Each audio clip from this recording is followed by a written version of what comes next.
Love this podcast? Support this show through the Acast supporter feature. It's up to you how much you give, and there's no regular commitment. Just hit the link in the show description to support now.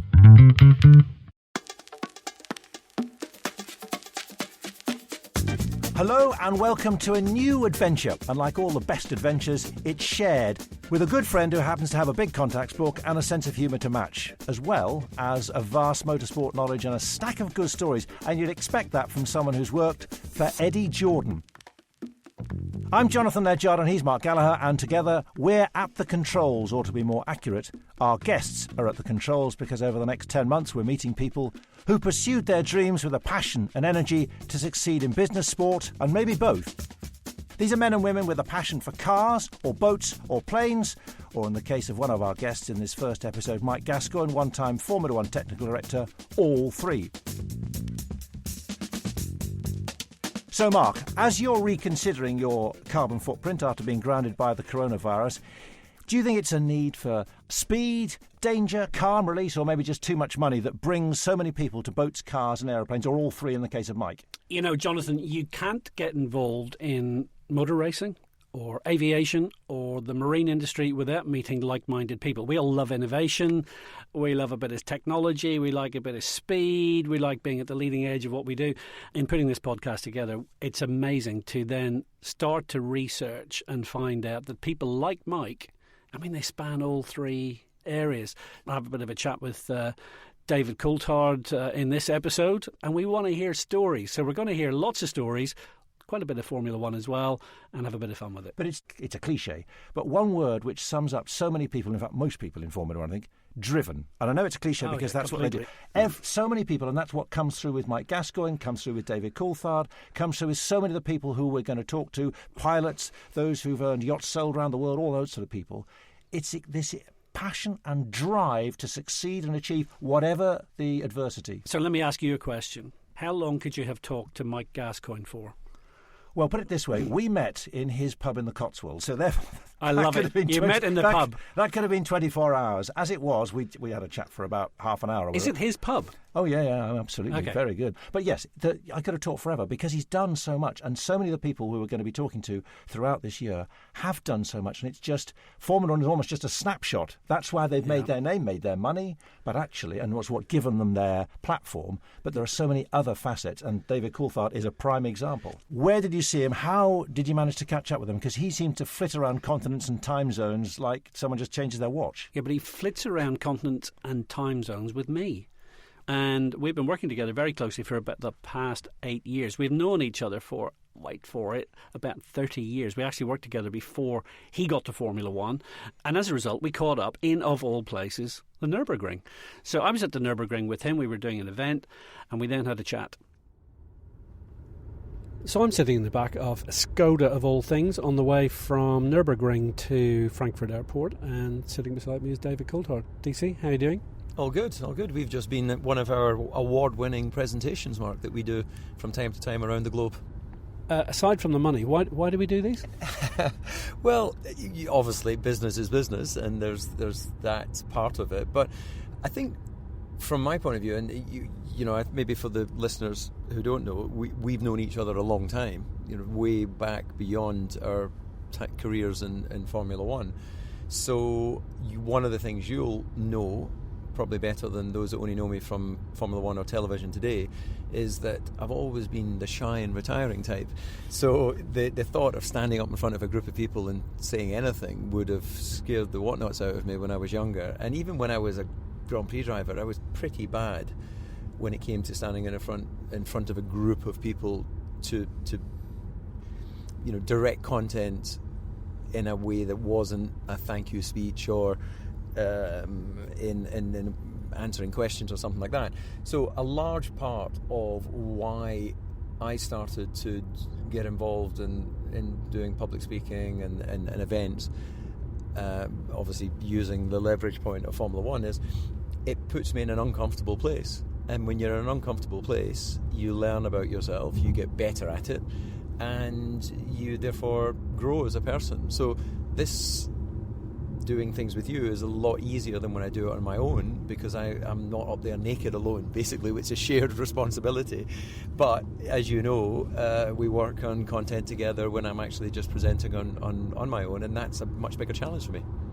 Very glad to know that I've never had to be naked on stage with you so far.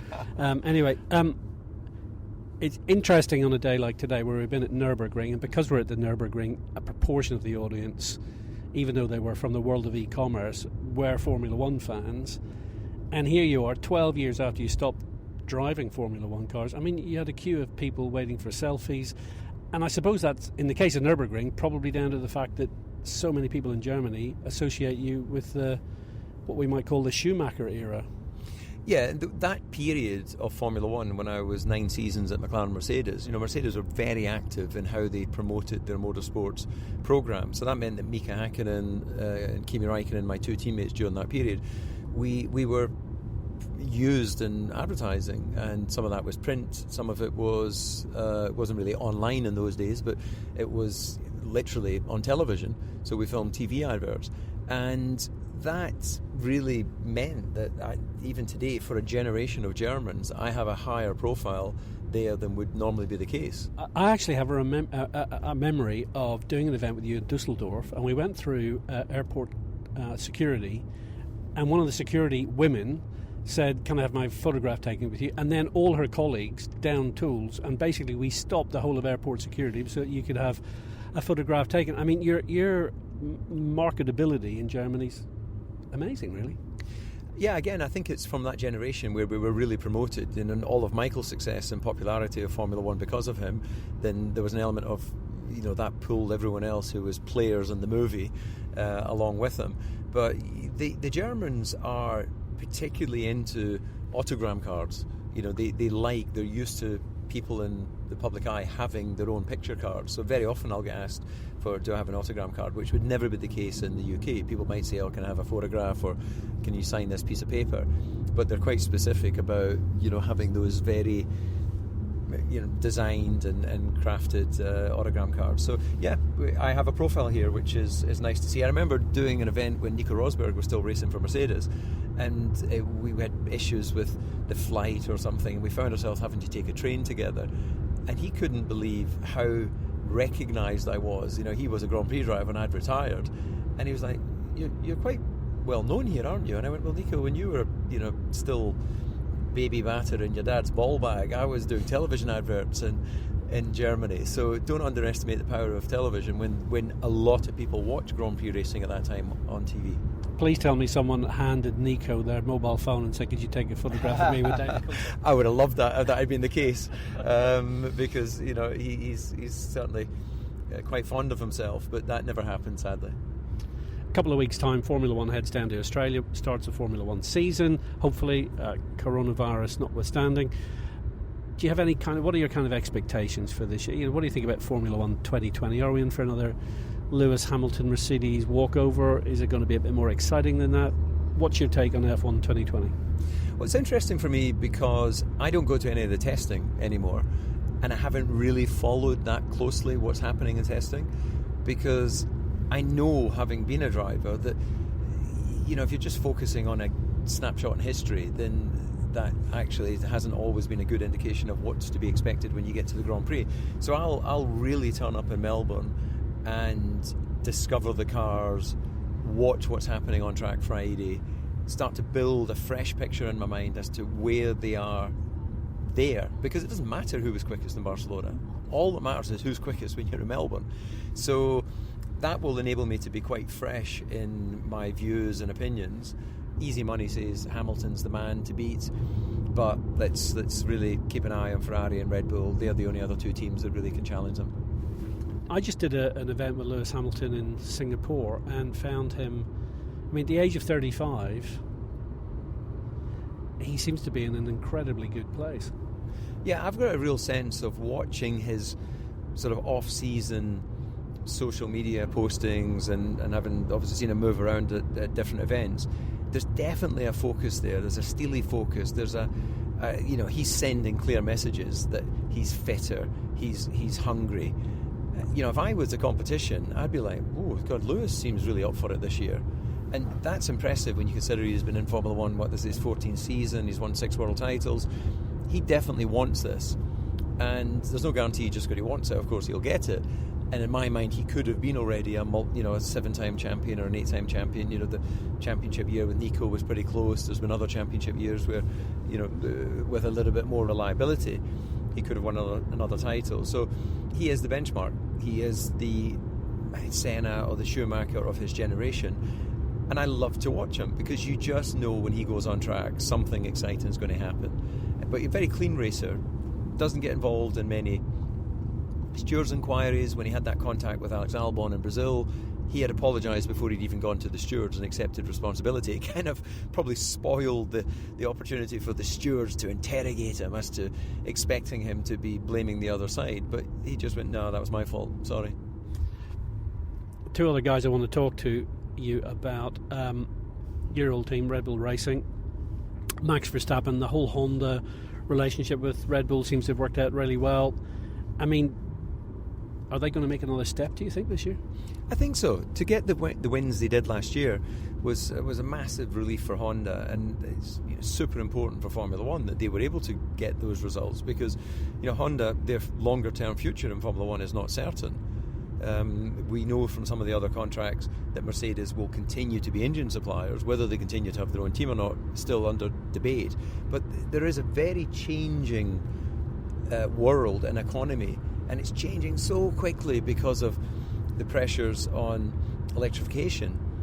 Everyone, all the politicians are jumping on a bandwagon, which should make everyone, from a historical point of view, that should be an indication that maybe we should be looking elsewhere. Of all the politicians that are unanimous in their agreement that we're going electric, and that's a whole other topic that we could discuss at length about whether that's the right thing for the future. There's no question the world is changing and it has to change, but pure electrification, and if you actually look at the effect on the environment from design through to recycling, is not the save the planet solution that politicians and Greens would want us to believe.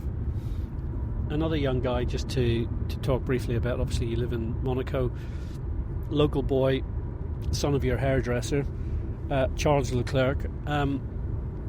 It was mega what he achieved last year, and he's given your old Red Bull colleague Sebastian Vettel a bit of a hard time. I mean, is this going to be the simple 3-way battle that we see? Is it going to be Charles, Max and Lewis? I think that Vettel has the opportunity to rebound. We've seen it before when he was last year at Red Bull. He had a fairly average season alongside Daniel, and he came back from that. So there is the potential for him to come back, but there is no question that he's met his match. Charles Leclerc is a supremely talented racing driver. The only thing he lacks is experience, and that means he'll make a few mistakes along the way. But Sebastian Vettel has a lot of experience, and he made quite a few mistakes last year. So, but what I think is interesting, and you mentioned his mum. His mum cut my hair for several years, and at no point did I know she was Charles Leclerc's mum. She would, her English is not great, so we weren't having a big conversation, but she understood that I was in Grand Prix racing and I was travelling and I'd be going off to races, but she never said, oh, and by the way, my son is in Formula 2. So when I saw her at a Grand Prix for the first time and she was in the paddock, I was like, oh, why are you here? And she went, oh, my son's racing. I went, who's your son? She went, Charles Leclerc. I went, you never told me. So that shows the sort of discretion of the family. So it's great to see that, from relatively, okay, he's grown up in Monaco, but it's, it's normal working family, and it's great to see that normal working people can suddenly come through to be superstars of sport. Now, we should talk a little bit more about racing, but in regards to W Series, because you've been, non-executive chairman of W Series? So that's gained quite a lot of traction. It's got a couple of support races for Formula 1 this year in Austin, Texas and Mexico City. Honestly, what do you think of the whole W Series thing to date? Well, look, I was a believer in the idea of supporting a championship which will really promote women in motorsport, because if you look at the existing formats, and although women have been able to compete against men, history shows it hasn't worked in really bringing enough women in. It, for various reasons, those that come up through karting that maybe have been supported by family, once they get to cars they realise it's more expensive, more difficult to raise funding, and a lot of talented women have not either had the opportunity or have lost the opportunity. So quite simply, if we keep doing the same thing, then we can expect the same results, which is very few women racing at the highest level. And for me, W Series is not about trying to find a female Formula 1 driver, because there's more than Formula 1 where you can be a professional. What is a professional? It means you're paid to do the job. So, my family experience of my sister being a very talented kart racer, lost the opportunity to really explore that because my career was taking off, when I joined Paul Stewart Racing, and all the focus went on to me. So I've always regretted that she didn't get her opportunity. That's why I'm behind it, that's why I support it, and that's why I believe that we will, over time, bring more women into motorsport and allow them to have professional careers. If you look at what we've achieved in 1 year, everybody knows about W Series, whether it's the Formula 1 drivers, the FIA have acknowledged it as a championship that will get super license points, partners, sponsors. We've got Rocket as one of the major partners of the championship. They're involved with Williams as a title partner. So there's no question that with free-to-air television, W Series was the second most motorsport in Britain last year, behind Formula 1, in front of MotoGP because it's on pay-per-view and BT Sport, and 4 times more coverage, eyeballs available in the UK than Formula E, which we can all agree has changed perceptions quite significantly, despite not being, technology advanced or as technology advanced as Formula 1. So I'm really proud that what we've done. I was really keen, and with Sean Wadsworth, the founder, Catherine Baum-Muir, who's the CEO, we've got Dave Ryan, who was many years at McLaren running the sporting side, Matt Bishop, formerly at Haymarket, and the communications director at McLaren running the communications side. So, we've really put together a great team of people to give it a world-class opportunity. And in our second year, we were offered several slots as support race to Formula 1, because Formula 1 recognised the importance of diversity and female empowerment, but we, quite frankly, couldn't afford to be doing those in our second year, and we already had a contract with DTM. So what we've agreed is to do 2 races, Mexico and Austin, as the Formula 1 support races, 2 big races in the Grand Prix calendar. And I'm really excited about that because it shows our statement of intent of what we want to do to put these women front and centre.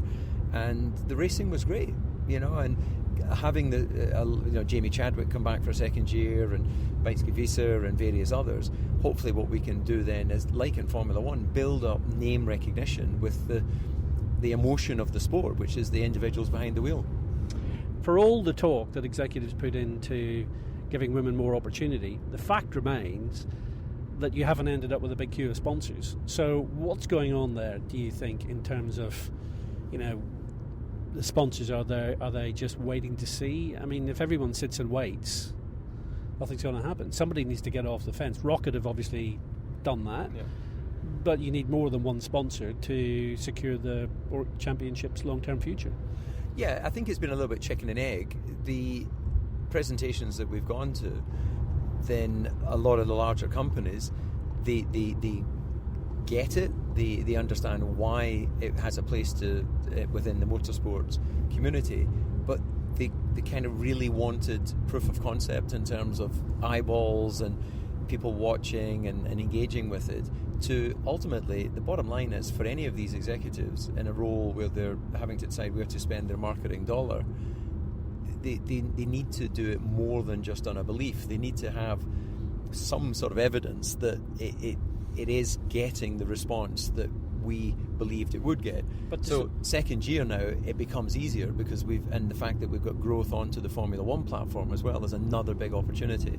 So the figures are there now. We know what the social media reach was. We know what the viewing figures were globally. So we have something tangible that we didn't have a year before. But I think you're absolutely right. Frankly, I am surprised that more of the partners that already are involved in Formula 1 haven't felt almost a duty to back up their mission statements in their companies of female empowerment, trying to get more women on their boards and in senior positions, that they aren't backing it up with a relatively modest investment in a platform that really shows that they're putting their money where their mouth is. Let's talk about your family. I mean, you do get to see them now and again. Your wife Karen, your son Dayton, and Dayton has started karting. And so how's that going? And is that a big future for him? Well, got to, first of all, acknowledge Karen. We've been together 15 years, and so she's seen the transition from a Grand Prix driver to this new post-racing career, which is still very much around racing. But she's been incredibly supportive and never ever questions when I'm putting time and effort into business. She might occasionally have to sort of feel my collar if I'm overindulging in the celebrations of life, and she might go, well, actually, was that really good use of your time when you're busy the rest of the time? You should maybe be spending that at home. So she's fantastic and supportive on that. But as you mentioned, we have a son who's declared that he wants to be a racing driver. Now, it would seem an obvious thing that he's going karting because his father used to race, but as Karen is my witness, at no point did I encourage him. I didn't buy him a cart. I didn't mention racing. It was his motivation to come and say that he wanted to go karting. And I said, why do you want to go karting? And he was like, well, how else do I learn to be a Grand Prix driver? So a little bit of my heart sunk at that point, because having spent years just as a spectator or taking money out of motorsport, I'm now in the situation of having to reinvest. And so he's got a kart and he's done 6 races. And interesting, someone asked Karen about whether she was nervous about him racing, or was she more nervous? And she made a comment which I thought was quite funny, in that she's only got one son, so she's more nervous about that, which would rather imply that the fact that I'm her husband, you can always get another husband. Always get another husband, yeah. So anyway, I thought that was quite. I love the fact that Karen is keeping you on your toes, DC. Yeah, oh, absolutely. Yeah, no, she's great, and of course he's continuing the DC yes moniker. So that your father and your grandfather. My father and my brother are both DCs. I'm a DC, obviously. My brother and my father are called Duncan.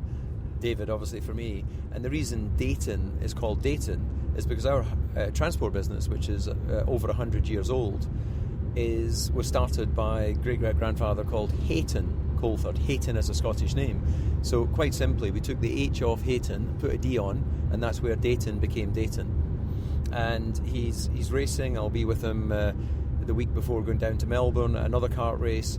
And it's interesting because in the beginning I just was wanting him to enjoy it and be safe and go around. But I did find myself becoming a bit of a racing dad at the previous race a couple of weeks ago, where I didn't think he did as well as I felt he could.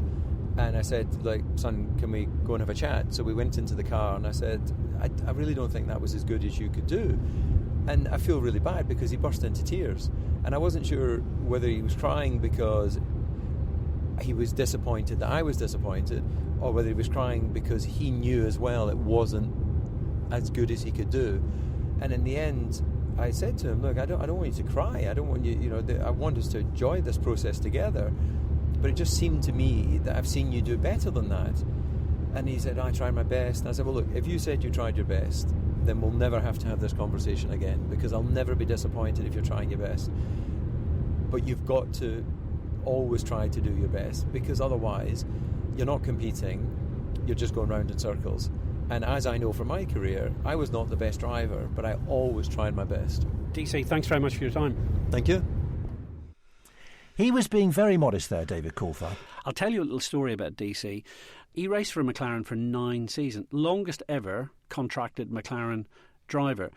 And he actually talks about the fact that he realised that, particularly in qualifying, he wasn't as quick as Mika Häkkinen. So he actually had to think, how do I make myself valuable to this racing team, given that I'm probably not going to start from pole position very often with Häkkinen and Schumacher against me. So he decided to make himself of invaluable benefit to the sponsors by doing all the corporate events. He said Mika hated them. So he said, I used to turn up, he used to talk to all the sponsors, turn up at the cocktail parties, do all the stuff. And he said whenever contract renewal came up, Ron Dennis would say, well, DC, we're not really very sure about your results. But all the sponsors would go, we got to have him. He's amazing. God, we'll have Mika win the race on Sunday, but DC on Saturday night over the dinner. I mean, he's just amazing. But that's really clever, because so many sports people understandably, they want to score goals, runs, win Olympic goals and so on. But that side of the business prolongs your career and means you become, like Jackie Stewart, you become invaluable to sponsors, which then mean that you keep earning, as opposed to you get to the end of your career, you're pushed out of a dressing room, changing room, garage, whatever it might be, And what do you do next? And so many people, and you've seen it in so many sports, they fall apart because they don't know what to do next. But if you've worked your life out like David Coulthard, like Jackie Stewart and others, and like you're Lewis okay. Hamilton. Lewis Hamilton's doing it as well. Yep. And I'll tell you something else, and this is maybe for another episode of our podcast, is we should talk to some sports people about why they were knobs when they were professionals. When they retire, they wonder why the phone stops ringing. The phone stops ringing because they haven't actually prepared for the future. And I get a lot of drivers call me and say, why do you work with David Coulthard? I mean, why don't you book me to come and work with you? And the answer is, if you were a knob while you were a driver and no one really views you as being a particularly good person to present to, and actually you don't really enjoy doing that, why would we book you now? That's the sound of Mark Gallagher, a man. This is the sound of Jonathan Edgard, also a man. But we have someone who knows David Coulthard as well, because she worked alongside him in the W Series commentary box last season. Claire Cottingham, you feeling safe and happy and welcome? It's very close in here, isn't it? We're all very, very close. What's our coronavirus policy in Yeah, this studio this morning? I mean, if one of us has got it, we've all got it. Have you washed your hands? I've washed my hands several times this morning. You'll be pleased Okay, to know good. I was brought up properly, Claire. Yeah. Just don't have one of those stupid face masks, okay? They do absolutely nothing. That's Did you see the picture of the lady? Did you see the picture of the lady on the London bus yesterday with a bucket over her head? She actually had That was me. She actually had a bucket over her head, and she had taped it to her jacket. Well, okay. I was forget really places hungover, are. Anyway, right? It's you're just what I very- needed to get through the day. Right. David Coulthard, how was it? How was last year with DC in the commentary box? Yeah, great. David Coulthard is a lovely person. He's energetic and knowledgeable, and he's all right. And he buys you wine. He buys basically. wine. Had you met him before? Have you worked with him before? I hadn't worked with him before. No, Okay. I'd only ever seen him in the F1 paddock when I was working for other people, and he's always very friendly. He's a frank person. He'll always tell you the truth, which I quite admire. That's the one thing. I mean, that's one thing when I worked for BBC TV F1. He always said that's exactly how they wanted the debriefs in McLaren. I mean, Yeah. it always seemed to be quite not so much negative, but there was never that was good. But He he always still said, talk- what was bad, what was wrong, where can I improve? It's like, yeah, well, just sometimes take on board that was good, okay, and then you can improve here. But that was good. But no, brutal debriefs, and that, in a sense, surely in the work that you do, the management consultancy and so on, too often people just want to be said, pats on the back, you're brilliant, you're brilliant, you're brilliant. But sometimes you need to be told, improve here. But it's a way of putting it across, be constructive rather than just destructive. Claire, Matt Bishop, Director of Communications W Series, sent me a very kind invitation last year to come to one of the W Series races. I couldn't make it. I had date conflicts with every single event. How were they? A W Series as a whole, or Yeah. the setup for W Series is very, very, as you would imagine, was a very professional setup. The races were great fun. It really became a little community, you know, as anyone knows that's been in a paddock or worked in a paddock, you start to look after each other and you build relationships. And I've stayed in touch with a lot of the drivers afterwards as well. You know, I speak to Alice Powell quite often and Sarah Moore, and it's a lovely paddock. It's a nice place to be. Is the dynamic different between female racing drivers out of the car? Are they all much more matey than guys out of the car? I mean, the guys out of the car can be matey, but there can also be a bit of tension, a bit of edge between them all. I mean, is the camaraderie different, or is it very similar? It's very different, actually. It's something that I really did notice. It's hard to know because I think with F1 drivers, they are all mates. They all share each other's private jets and you see them all on Instagram together. However, when they're in the paddock, you wouldn't see that. They're not really chatty and they don't all go and have coffee we with all each live other and things like that. parallel existences in Formula One. And I think the difference is as well with W Series is there's no teams. So the competition is slightly different. They're all on the same team. Essentially, they're driving for themselves, but they're all on the same team. So, and also with W Series, these are a lot of drivers that might have thought they were never going to do it. You know, Alice Powell was out of racing for 4 years. She's works for her dad's plumbing business. You know, she didn't think she was ever going to be racing again. She drove for my team in GP3. She drove for Stadius Grand Prix in GP3 and had a tough time. Yeah. And, I mean, they spent every penny they had to fund that drive, and then everything stalled afterwards. And it was gutting to see. And I mean, Alice wouldn't know this, but I was delighted when she got back into racing with W Series, and it's actually then enabled her to go on and do some other things as well, hasn't it? Yeah, we've seen Jamie Chadwick and Alice both were out in Marrakesh doing the Formula E rookie test. So it's been really great to see, you know, these drivers not only being known for W Series, because the point of W Series was never, it has to be you can only race in W Series. The point was to give a platform to these drivers who had the talent to go off and then do other things. I sort of feel like if W Series is there in 10 years, maybe it's not done its job because they should be feeding through with everybody else rather than having their own championship. Lewis Hamilton to win his 7th title. Foregone conclusion or not? We're going to talk to Mike Gascoyne about this in a minute. We'll hear from him. But do you just sense that with David Coulthard that that's it? No mention of Valtteri Bottas, for example? DC is very clear about the fact that Lewis is the man and he's in good shape. And as I think I mentioned in my interview with him, I did an event with Lewis Hamilton in Singapore at the beginning of February, and he blew me away. I mean, he was extraordinary. Why? How? He's 35 years old. He looks 25. His physique, his condition, his mental strength, the way he articulated his focus on this year, the way he regards Charles Leclerc and Max Verstappen. He sees them as him back in 2007. He sees them as these 22-year-olds. Here's the difference. He's won 6 world championships. He knows exactly how to do it. And Jonathan, because you cover a lot of sports, you've covered lots of different sports during your career. When someone gets to the top and learns the trick about sustaining that performance, it's indefinable. I mean, they've got something. That's the measure of greatness. If you can stay there again and again and again, which is why Sir Alex Ferguson's doing so well and why everyone's talking about, say, this Liverpool team with Jurgen Klopp.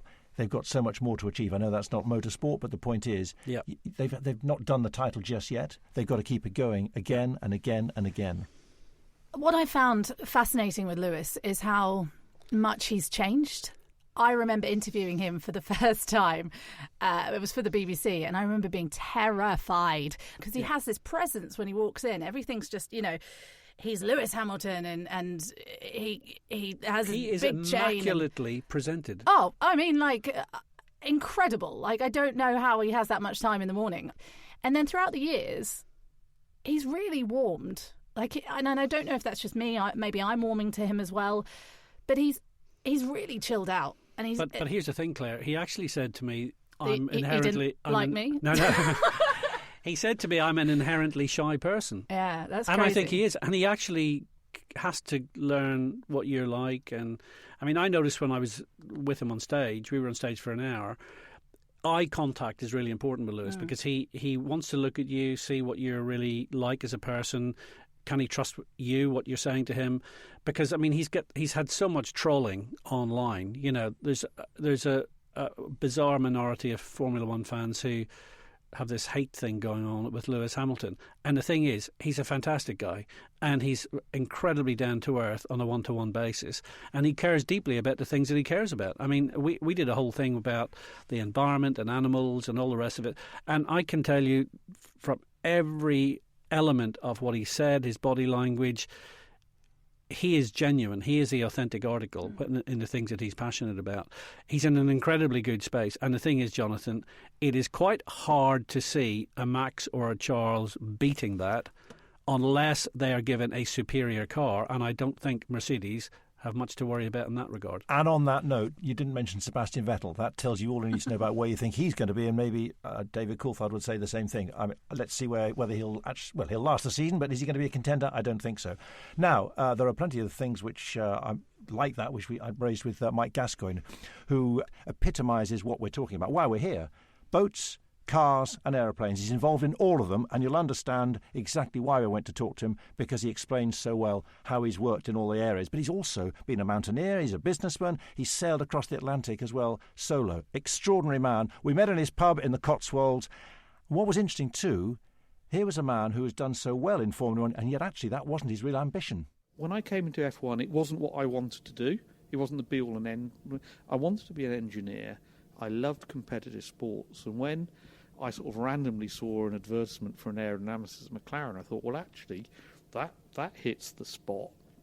But at the time I was climbing, I was thinking about sort of semi-professionally climbing. When you say climbing, that's not just anyone's climbing. You went up the Himalayas. Yeah, I did 7 seasons in the Alps and then a couple of expeditions in the Himalayas. So anything I've done, I've committed to.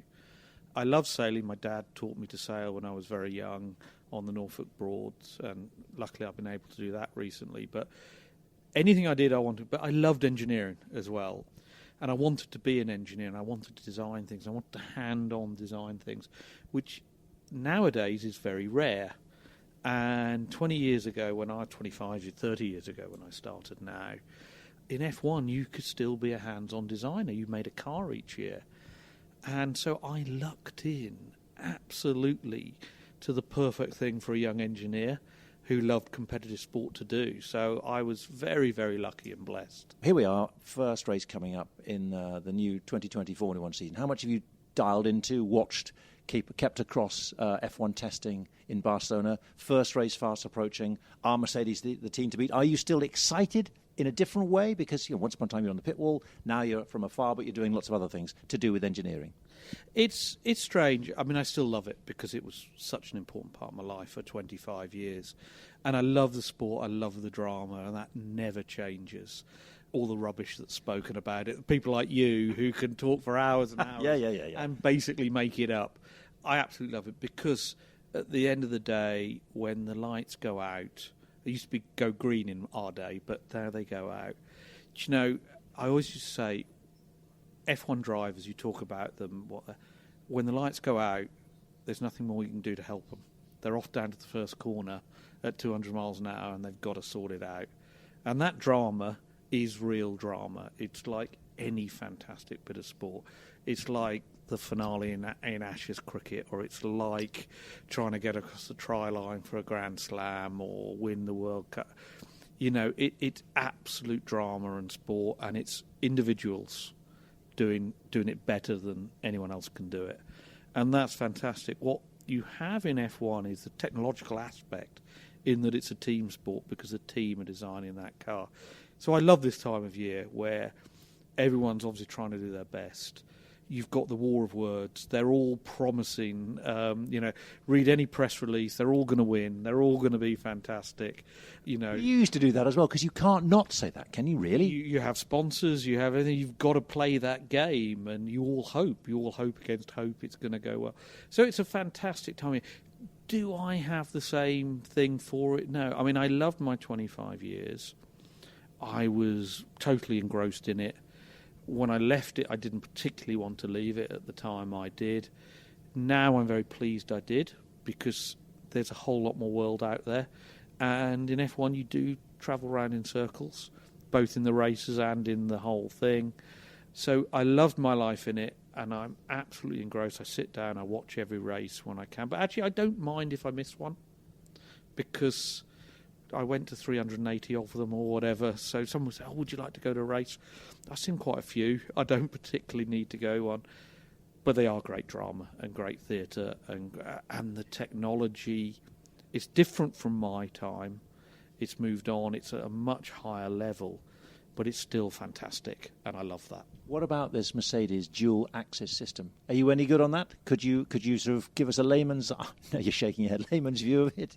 It's just another thing. I mean, it's the whole point about... I mean, what will it be? Will it be half a second? No, of course it would, because if it was, everyone would have done it. It will be a small... Yeah, you said that. You could have said that about Brawn and their double diffuser, couldn't you, with Jensen Button in 2009? Yeah, of course. I mean, but it'll be a small game, but the one thing is you can only bring something like that. If it's a tenth... Everyone will say, well, that's too marginal, we wouldn't do it. But when you're Mercedes on top of your game, you can do it. Because they're on top of the game, they can cope. If the system doesn't work, they can go back. They're on top of their game. And it's another tenth on top of their game. And everyone will say, well, it will distract. No, if it's good, they'll use it. And that's why they're the best, and that's why they're dominating. And everyone will look at Formula 1 and say, another year's of Mercedes domination or whatever. Formula 1 has ever been thus. Whether it was Williams in the 80s, whether it was McLaren before that, whether it was Red Bull, whoever it is, it goes through these periods of domination, and that's because it's about teams of engineers and people, not just drivers. Because if you could just win by hiring a driver, you'd just then go and get Hamilton, you'd put him in another team and he'd win, and he couldn't because he's not in the best car. And that's what I, as an engineer, loved about the sport.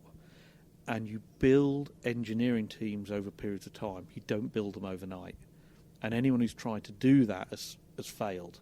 So you've got to grow and you've got to build and then you stay on top for a few years, and then your team gets stolen from you. You know, all these engineers get poached, which I like. I was poached regularly, and my salary went up because of it, and I loved it. It was fantastic. But that's the game, and I love the game. I love that interaction. So you'll always get domination, but who's coming up? Who's going to break the mould? Can you see anyone doing that out of interest? I think it's getting closer. I mean, Mercedes, the engine formula, I think, with just the three, has maybe limited that because Mercedes have always had that edge on the engine. I'd like to think Red Bull and Honda could get closer. I'm not convinced. You've got someone like Verstappen, who clearly is something special. I bet you'd love to work with him, wouldn't you? Yeah, much more than his dad. Yes, true. That's a good point. I mean, Jos was a lovely bloke, and he had flashes of it, but his son clearly has it, and I think he gets all of that from his mum, who was a great, beautiful girl and fantastically quick karter. But people like that's what makes this sport, you know. And certainly, I think Red Bull and Honda will challenge more regularly. Whether they can do that for a championship, I don't think so. What about the team aspect? Because that's fascinating what you were saying there. So many people, so many critics, people maybe who don't understand Formula 1 or don't know it, just say, oh, it's it's Mercedes because they've got a good engine, or it's Lewis Hamilton, that's it. How important is a team? Because you alluded to already, you played cricket, you played rugby, you did a lot of sport everywhere. How important is a team, is a good team? When you work with a really good team in F1, how much does that count for an extra 10th, 2 tenths, 3 tenths, whatever? It can be it's much more than that. When I started at McLaren, they were dominant. And they had this picture of the drawing office. And they cut out, so it was the drawing office from like 84, 85, and they cut out the people that had left. And when I went there in 89, there was like 1 or 2 people that had left. And 2-3 years later when I left, that picture was almost empty.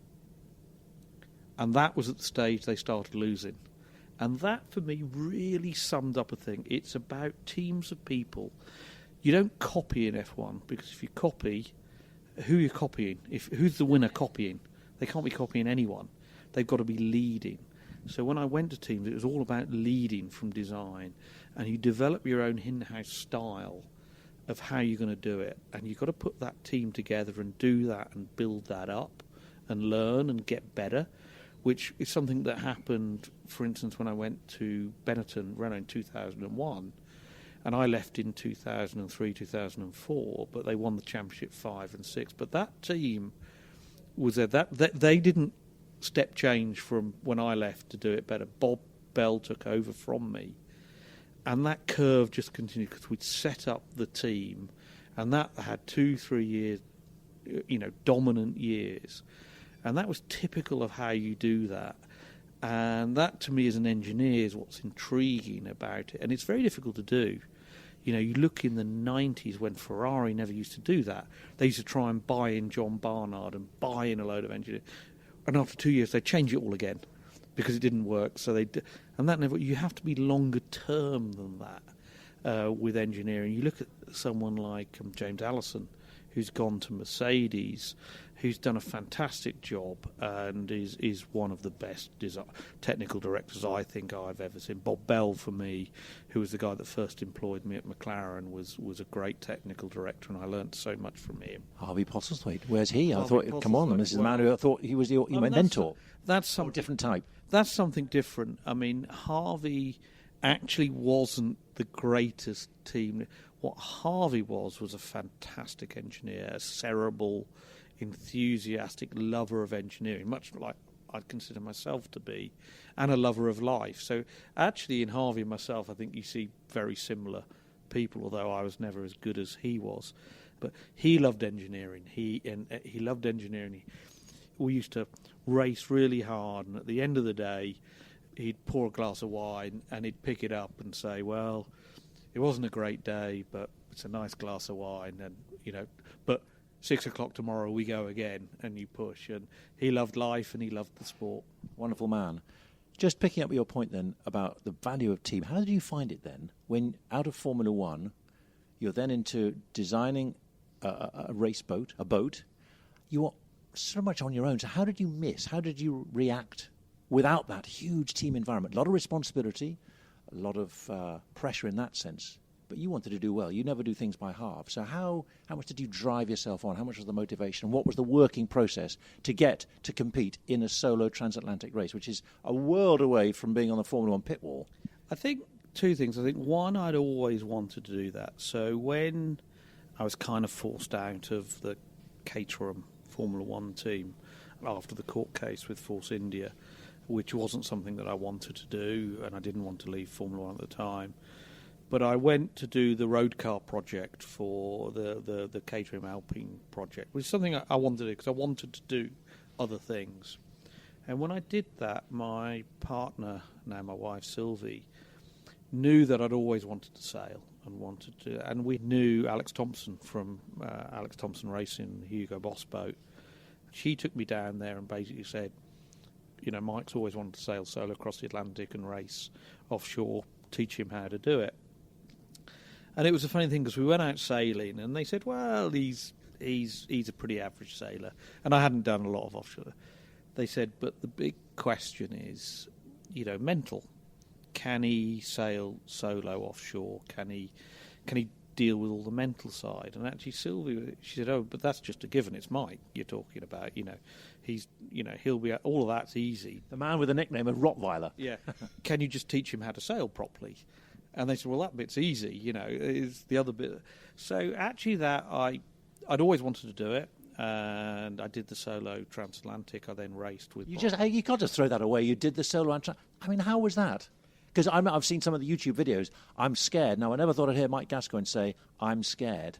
Yeah, you're in a situation you don't know. I think I look back on it when I did it. I mean, I'd only done, I think, something like 15 days of training on the boat. I'd never been on the boat on my own. Before you went? Yeah, before we got off in Cascais. So from Portugal to Grenada? Yeah, it was 17 days. So I think, there was a lot to learn along the way. I did okay, but I was a little bit naive and a little bit of a novice. But I did okay, and I learned, and I got it very safely across, which obviously my partner Sylvie was very, very keen on.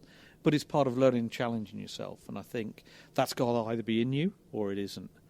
And I think when I look at new people who come into Formula One, young engineers, and I'm looking for people. What Harvey saw in me is that sort of thing is in you. Go get them, basically. Yeah, and you look at, I was never a winner at anything. I was, just averagely mediocre at most things, but I did quite a lot, and I'm proud of that. But you need to have the drive. You need to want, when you're sitting down in a room and something needs picking up and take it up, are you the guy that stands up and takes it up, or do you let someone else do it? And I think that's true of everything in life. Are you the person that gets up and do it? And I've always been a person that gets up and does it. What did you learn about yourself then? Sailing's like anything, is just avoid all the problems. Make sure you're being quick. It's easier said than done, though, isn't it? Yeah, but that's experience, and that's good. But that's also true of anything in life. So in engineering, in racing, avoid the problems, steer around them, make sure they don't happen, plan for them, which is something formal. Like the what if, basically. Yeah, and I think that's the one thing. If you say, what was key in my life? What did F1 give me?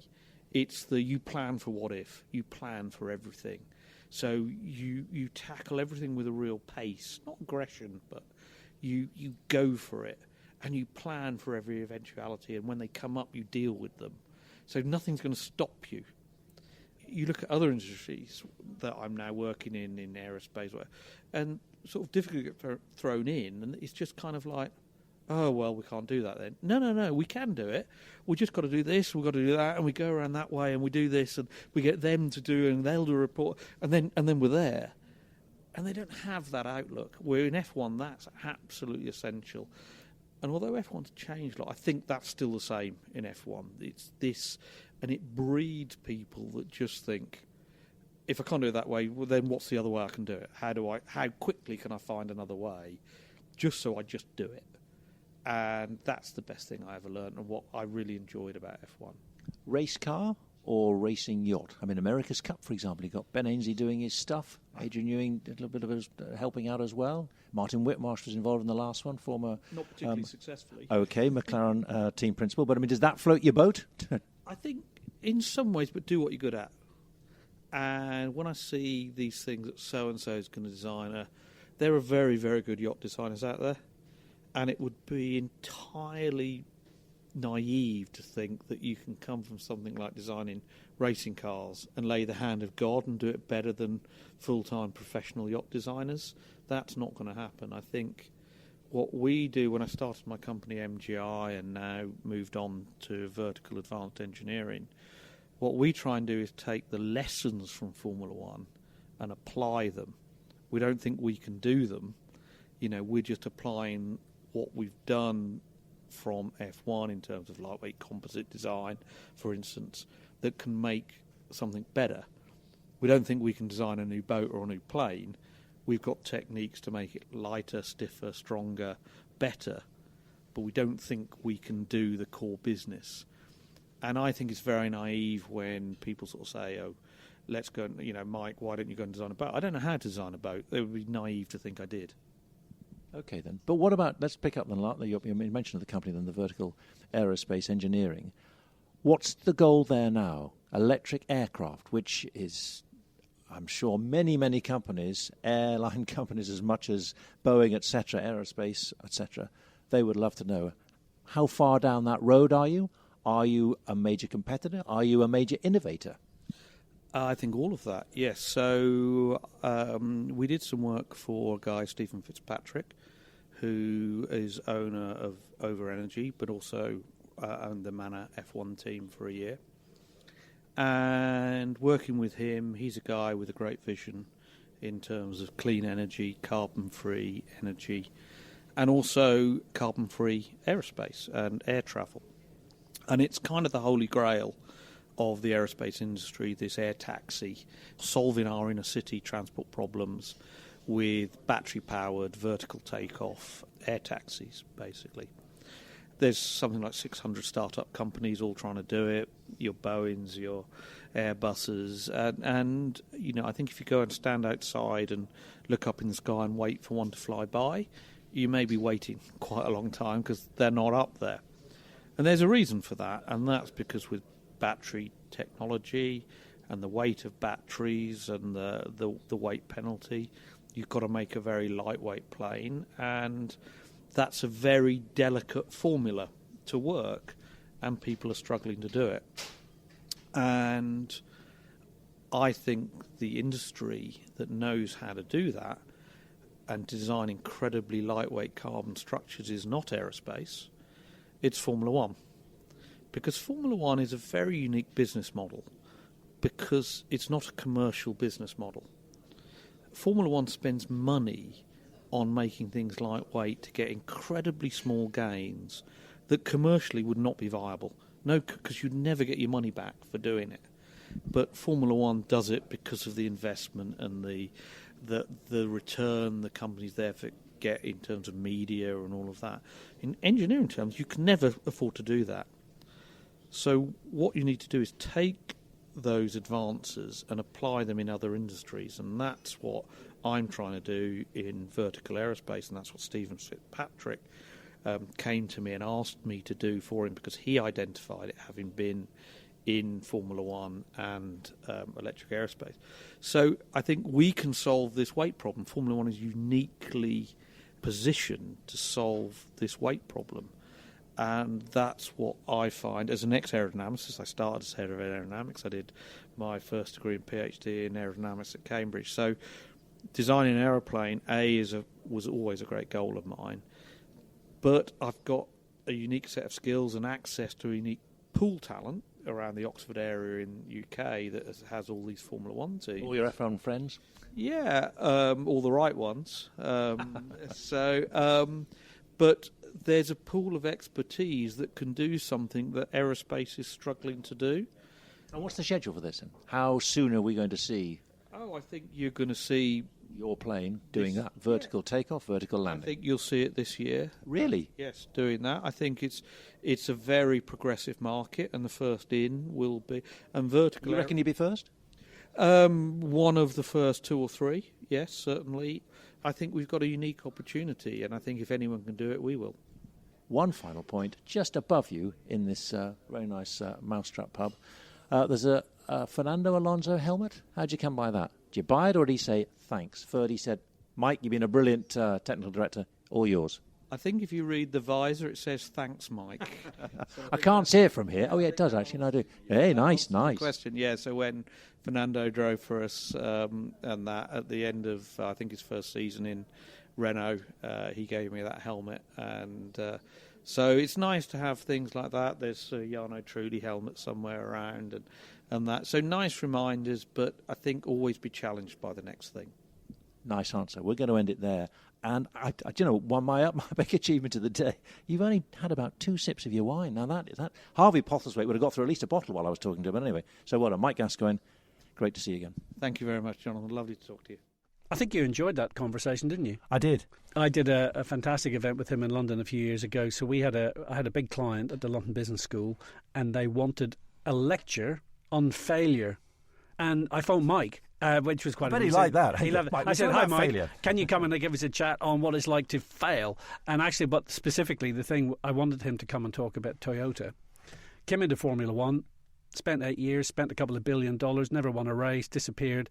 It turned out the Toyota way wasn't the winning way, and Mike was technical director. Certainly in Formula One, because actually in rallying, you've got to say they're supreme, and they're doing double in the. Who's world. interested in rallying? We're talking Formula One here. I like rallying. Yeah, I don't mind rallying. I had a couple of good years. Anyway, we'll get him back. Don't worry. Yeah. Okay, so Formula One's a pinnacle of world motorsport.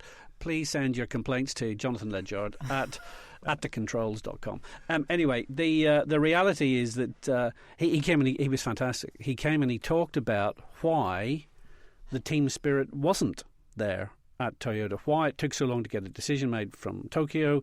I mean, the audience were rapt. Everyone was like, this guy's a legend. So he's a great guy to have a beer with and have a good chat about any of these topics. He's passionate about all of them. I think he's a great guy. Actually, I think he's a loss to Formula One. I think a lot of teams could do with someone like him on like an advisory panel or helping them to understand maybe how they could be going in a better direction. Very clever guy. Because I don't think people talk about failures enough and how much you can learn from it, actually. And you're smiling, but I'm being quite genuine. Like, I think you should absolutely... No, I'm smiling because I agree with you. I mean, I could talk about failure for quite a long time. But anyway. Yeah, I was going to say. But also, at the time, how hard it is to be going through it. So someone like Sebastian Vettel at the moment is going to be going through... He knows he's not doing well. He knows he's not winning championships. He doesn't need us to be telling him, by the way, mate, you're not doing so well. He's like, yeah, I'm aware. I've got this young gun, Charles Leclerc, alongside me. He doesn't need to know that he's failing. He doesn't need to hear that.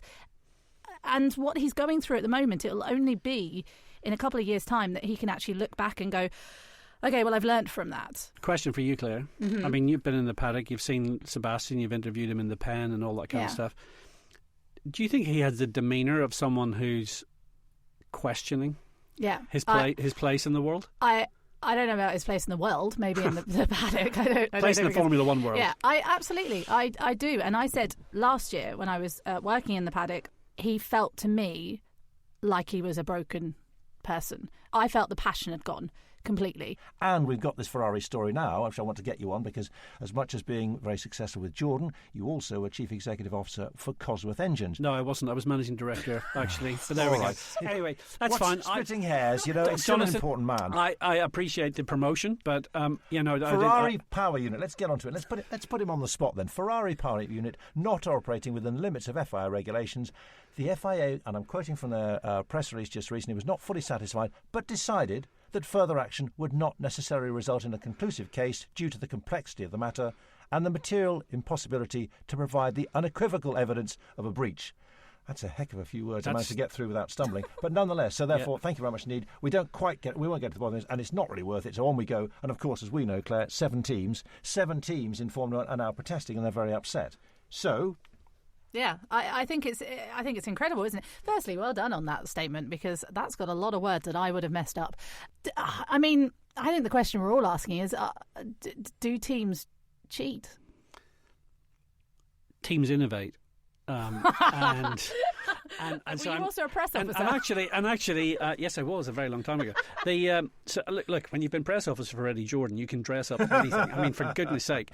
So when I was at Cosworth, we had the engine freeze. Okay, so there was no engine development permitted for those years. We had the V8 engines. So as a result, we did engine development. you were allowed to modify the engine if there was a reliability problem. If the engines were going to break down, obviously in Cosworth's case, we were supplying 3 or 4 teams. So if we had a problem, it could potentially mean 3 or 4 teams not finishing a race. So what you would do is you would go to Charlie Whiting at the FIA and you say, oh, look, Charlie, this piston is broken or these valves don't last the distance. And actually, we need to make a new one, which will be much more reliable. Now, the fact is it might also produce more horsepower, but of course you don't admit that. So what you do is, in simple terms, a Ferrari or a Renault or a Mercedes or a Cosworth would go into the dyno, decide what bit they wanted to fail. They would fail that component, take a photograph of it, send it to the FIA saying, oh dear, look, those pistons are failing, but we've got a perfect replacement. It's much more reliable. Don't mention the fact it gives you an extra 12 horsepower. And then that information gets shared with your competitors. So the competitors get told, well, Cosworth want to do this or Ferrari want to do that. And generally, they don't complain about it because they think, oh, yeah, we can see what they're doing. But actually, if we say no, then they'll say no to our next little upgrade. So actually, nobody really ever kind of went to town on it. This is why, during the engine freeze in Formula One, engine development continued. Now, let's talk about the Ferrari thing. Ferrari have done something that's given them a lot more horsepower last year. It has to do with allegedly circumventing the fuel flow meter. Very simple. It's a meter in the fuel line, which basically you can determine how much fuel is going into the engine at any point in time. Here's the thing. The FIA have not been able to prove it. They've not been able to prove it for lots of reasons, including the fact that the system is just too complex. Ferrari are insisting it's legal. FIA can't prove it's illegal, so they've come to this settlement. And of course, that's really upset the competition. Competition is saying, why can't we have transparency? Why can't you show us the details? Well, of course, why should the FIA show them the details of Ferrari's engine, particularly if it is an innovation that is so smart? They don't want the competition to then go, oh, wow, we saw what they do. Well, we could do that as well, or we could do a version of it. So the FIA are being pretty robust about their position. And I'm afraid it's like any sporting event. You know, the referee has made a decision. Everyone else gets upset about it. Tough.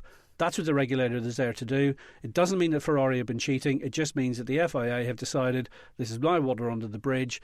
On we go forward. Understand that, and they come out saying we are the regulators of this sport and we will continue to police it with the utmost strictness and will continue to monitor all the sport and all the teams as much as possible. Does that call into question their authority, though? Are they clever enough, as you might say? Because that's one of the areas where Formula One specialises in, people who are so bright and are able to produce these double diffusers or the double axis steering and so on. But this is the thing, and I mean, Claire, you know, you're working in a Formula One paddock. It's packed full of engineers, the likes of Adrian Newey and all the people who work for them. And when they look at the regulations, they read the regulations for two things. They read the regulations for what they do say, and then they read the regulations for what they don't say. Because what they don't cover gives you your opportunity to innovate. Now, everyone can bitch and complain about it, but at the end of the day, Adrian Newey, when you read his book, he has spent his whole career exploiting what is possible within those rules. And actually the FIA have made a rod for their own back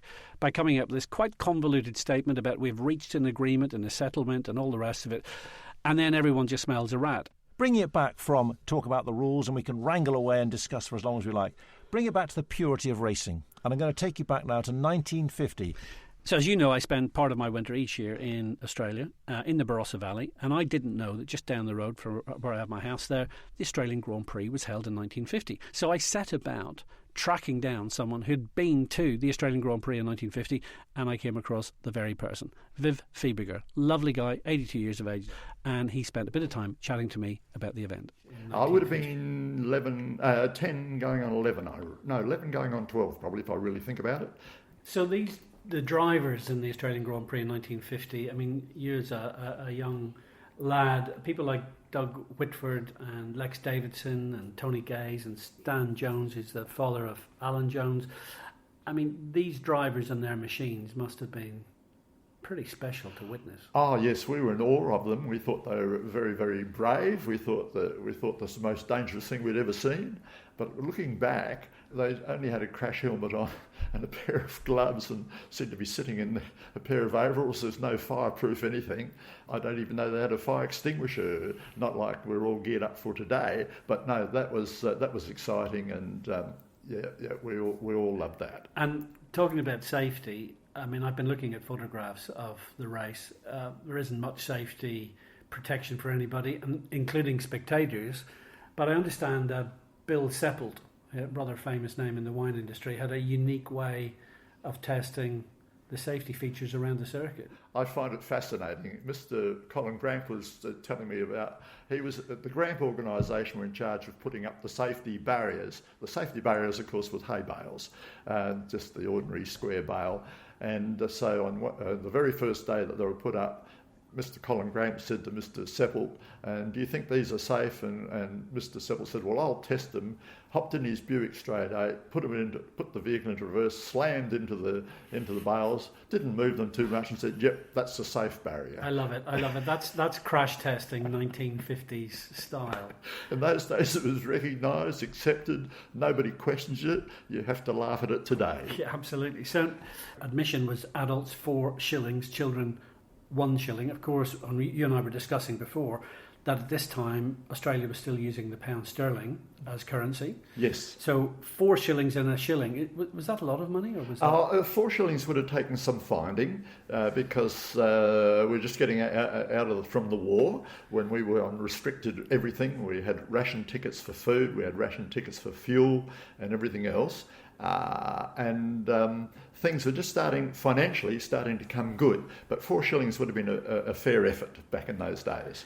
Now, the interview that I've done before speaking to you about the Australian Grand Prix in 1950 is with a Scottish Formula 1 driver called David Coulthard. And it's a namesake of his, William Coulthard, who's remembered in Nuriootpa. He laid out the town. He did indeed. He laid out and he was a very generous benefactor too. And he gave the grounds where the Nuriootpa High School is. He donated that to the cause, and also some other prominent areas around the Barossa Valley. Very generous benefactor. And so this racetrack that we have just been talking about, it went past his original home. Yes, indeed. Coulthard House. Coulthard House. And then still today you have the Coulthard Reserve, which is along Penrice Road. Absolutely, yeah, and it's highly recognised and remembered. He was a wonderful, wonderful man. Looking back all these years later, it's 70 years ago, Viv, and I mean, I have to say your memories of it are fantastic. What does this bring back to you just spending today? Wonderful memories. I'm delighted that you should have approached me, and it did bring a lot of memories. It gets the grey matter thinking pretty very quickly, and there's a lot of wonderful memories. I have to relate this one to you. We'd go down and at 6 o'clock in the morning to see that, beautiful memories, because you're never normally out of bed at 6 as I remember it. But we'd go down a carload of us and enjoy every minute of it, every minute. What a lovely ending. What a lovely man too. What's it like then? And give us an idea of what that track looks like now. It's essentially a square, and all of those roads are still in place. And pretty well no one knows that the Australian Grand Prix was there in 1950. Why? I think it's just it's disappeared behind the mists of time. And the more I talked to people about it, the more they were amazed to hear the story. So the thing about this Grand Prix in 1950 in Australia is it was not a round of the Formula 1 World Championship. That was going to kick off at Silverstone in May of that year. So this race took place on January the 2nd. It was run to Formula Libre rules, which meant you could pretty well turn up with anything and compete in the Grand Prix. But the entry list was very, very interesting. There was a guy called Doug Whiteford, quite a famous Australian racing driver. He turned up in a home-built car, a Ford V8 Special. He had built that out of a former Forestry Commission pickup truck in his garage. You know where his garage was? Albert Park in Melbourne. So he'd built his Grand Prix car in Albert Park in Melbourne, self-built Special, went off and won the Australian Grand Prix in 1950. The one that I absolutely loved as well is there was a guy called Charlie Dean. He turned up in a Maybach. Now this was a car that he had built himself. He'd salvaged the engine from a World War II German half-track, built this car in his garage, turned up at the Grand Prix. The bodywork was from a World War II fighter plane. I mean, it was the meanest looking and sounding device you've ever imagined. You got a real flavour of the fact there were a lot of home-built specials in this austerity-ridden Australia, post-war Australia. A couple of final mentions. 2 competitors who turned up. Tony Gaze. Now, Tony Gaze was a decorated Spitfire pilot, Second World War. He was based at RAF West Hampnet, down near the south coast. And his mate was the Duke of Richmond and Gordon. And it was Tony Gaze who said to the Duke of Richmond, why don't you turn the RAF base into a racetrack? And it became Goodwood Circuit. So Tony Gaze is pretty famous for that, and also he became the very first Australian Formula One World Championship driver. And the other person who raced in the race that I think is quite interesting, Stan Jones.